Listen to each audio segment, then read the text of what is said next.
जय माता दी दोस्तों। जुलाई 2026 ये महीना कन्या राशि के लोगों के लिए कैसा होने वाला है। देखिए, इस महीने में अगर ग्रहों की स्थिति की बात करें, कौन से ग्रह का राशि परिवर्तन होगा, आपके किस भाव में किस राशि में होंगे, और उसी के आधार पर आपका जो इस महीने का आपकी जो दिनचर्या है वो रहने वाली है। तो सबसे पहले हम आपकी राशि के स्वामी की बात करते हैं, जो है बुध देव। तो देखिए, बुध देव इस महीने 7 जुलाई के दिन ये वक्री अवस्था में मिथुन राशि में गोचर करेंगे और 24 जुलाई को ये वही मिथुन राशि में मार्गी हो जाएंगे। ये तो हो गई आपकी राशि के स्वामी की स्थिति। दूसरा है, इस महीने की शुरुआत में 4 जुलाई को शुक्र का राशि परिवर्तन है। शुक्रदेव सिंह राशि में गोचर करेंगे, जहां पर केतु बैठे हैं, तो केतु के साथ शुक्र की युति हो जाएगी। अब 16 जुलाई को सूर्य का राशि परिवर्तन है। सूर्य मिथुन राशि में विराजमान है 16 तारीख तक, और 16 जुलाई को ये कर्क राशि में प्रवेश कर जाएंगे। चंद्र की राशि में गुरु के साथ विराजमान होंगे। गुरु के साथ इनकी युति होगी, जहां गुरु अपनी उच्च की अवस्था में बैठे हुए हैं। इस महीने का जो अंतिम समय यानी कि 27 जुलाई का जो समय रहेगा, इस दिन बहुत बड़ा परिवर्तन है, जो कि शनिदेव का है। अब शनिदेव वक्री होंगे, और शनिदेव का वक्री होना आपके हर एक चीज, आपका कर्म, आपका करियर, इन सभी में प्रभावशाली होता है। तो उसके परिणाम के बारे में भी जानेंगे और साथ में उपायों के बारे में भी। तो आगे बढ़ने से पहले छोटा सा निवेदन है, चैनल पर पहली बार आए हैं, अभी तक चैनल को सब्सक्राइब नहीं किया है तो जरूर कर लें। देखिए, कन्या राशि की मैं बात कर रही हूँ, और कन्या राशि के जातकों के लिए एक चीज बिल्कुल पक्की है कि जुलाई का महीना बहुत ही शुभ और लाभ देने वाला महीना आपके लिए रहने वाला है। यानी जब हम ओवरऑल निकालते हैं तो ये बहुत ही लाभ देने वाला है। अब महीने की शुरुआत आपको लग सकती है कि जैसे खर्चा ज्यादा हो रहा है, खर्चीला है, और ये खर्चा किन चीजों पर होगा? ये खर्चा होगा आपकी जरूरत की चीजों पर, आपकी सुख सुविधाओं पर आप पैसा खर्च कर सकते हैं। कन्या राशि के जातकों के लिए इस महीने की शुरुआत में ही कुछ अपने करियर, अपने कारोबार के सिलसिले में यात्रा का योग भी बना हुआ है। ये यात्रा थोड़ी लंबी दूरी की हो सकती है। यात्रा थोड़ी सी थकान भी देगी, लेकिन आपको आपकी उम्मीद के मुताबिक सफलता भी देगी, लाभप्रद रहेगी। तो ऐसा उससे ज्यादा, बहुत ज्यादा आपको घबराने की, चिंता करने की आवश्यकता नहीं है। इस महीने को मैं कह सकती हूँ कि इस महीने में युवाओं का जो समय है ना, वो काफी मौज मस्ती में भी बीतने वाला है। और उन लोगों की स्पेशली बात करूं जो लोग विदेश से जुड़ा काम कर रहे हैं, तो यकीन मानिए, इस महीने का जो जो सेकंड पार्ट है, यानी कि ये हम दो पार्ट में इसको डिवाइड कर लेते हैं, 15 तारीख तक एक और 15 से 30 तक का एक। तो जो सेकंड पार्ट है 15 से 30 तक का, वहां आपको कोई बड़ा शुभ समाचार सुनने को मिलने वाला है, जिससे आप खुश हो जाएंगे।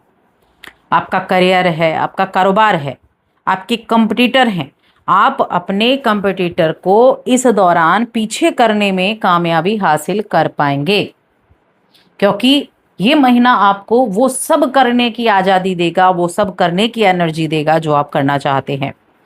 मध्य महीना जो रहेगा ना, मध्य का जो समय रहेगा, उस समय में नौकरी पेशा वाले लोगों को पदोन्नति के बड़े अच्छे योग भी बन रहे हैं, जो आपको आपके कारोबार में मनचाहा लाभ देंगे।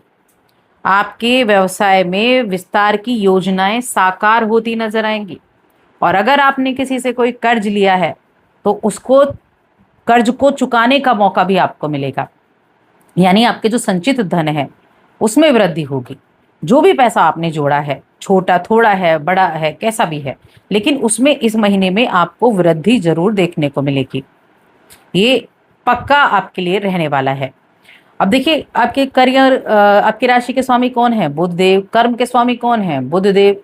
तो ज्यादातर अच्छी स्थिति में है, क्योंकि अपनी ही राशि में बैठे हुए हैं, वक्री हैं, फिर मार्गी भी हो जाएंगे, तो अनुकूलता देने वाले होंगे। अगर मैं गुरु बृहस्पति की बात करूं, तो गुरु बृहस्पति आपके 7th हाउस के स्वामी होते हैं, और उनकी स्थिति इस वक्त बहुत अच्छी चल रही है, क्योंकि अपनी उच्च की अवस्था में बैठे हुए हैं 11वें घर में। और ये 11वें घर का बृहस्पति आपके लिए, आप ये समझ लिए, सोने पर सुहागा होने का काम कर रहा है। तो व्यापार के मामले में अच्छा हो गया, व्यवसाय के मामले में, कार्यक्षेत्र करियर के मामले में, नौकरी के मामले में अच्छा हो गया, और साथ में आप जो एफर्ट करते हैं उसके द्वारा रिजल्ट अच्छा मिलेगा। अब यहाँ थोड़ी सी हम ऐसी भी बात कर लेते हैं कि किन चीज़ों में सावधानी रखनी है।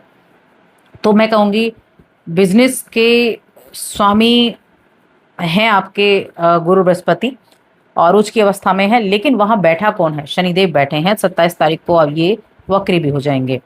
बहुत बड़ा रिस्क नहीं लेना है, ये आपको ध्यान रखना है।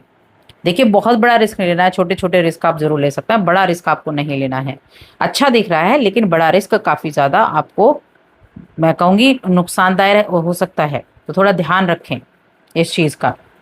बृहस्पति की हम बात करते हैं जब, तो बृहस्पति की जो दृष्टि है ना पंचम पर पड़ रही है, सप्तम पर भी बृहस्पति बृहस्पति की दृष्टि पड़ रही है, तो ये आपके मिले जुले प्रभाव आपको देना शुरू करेंगे सप्तम भाव के।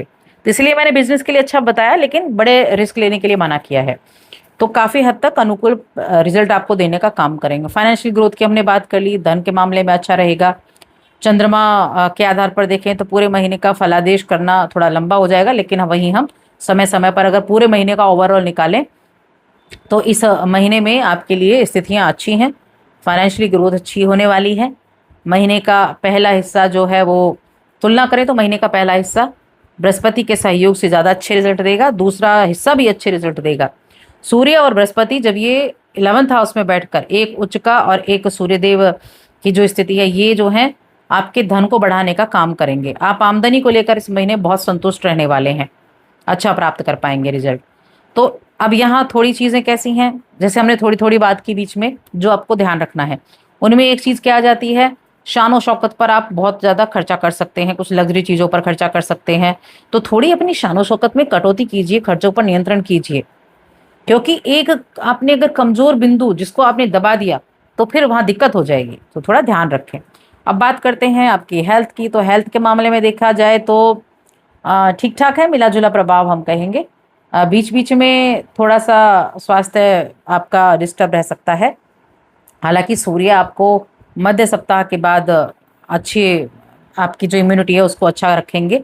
छोटी मोटी दिक्कतें हैं, बड़ी दिक्कतें कोई नहीं दिख रही हैं, लेकिन फिर भी खाने पीने का ध्यान दें, पौष्टिक आहार लें। प्रेम जीवन, वैवाहिक जीवन, इनकी स्थिति को अगर हम देखें तो प्रेम जीवन के मामले में मैं यही कहूँगी कि मर्यादित रहें। प्रेम निभाना चाहते हैं तो उसको लेकर आप थोड़ा पॉजिटिव रहेंगे तो अच्छा रहेगा।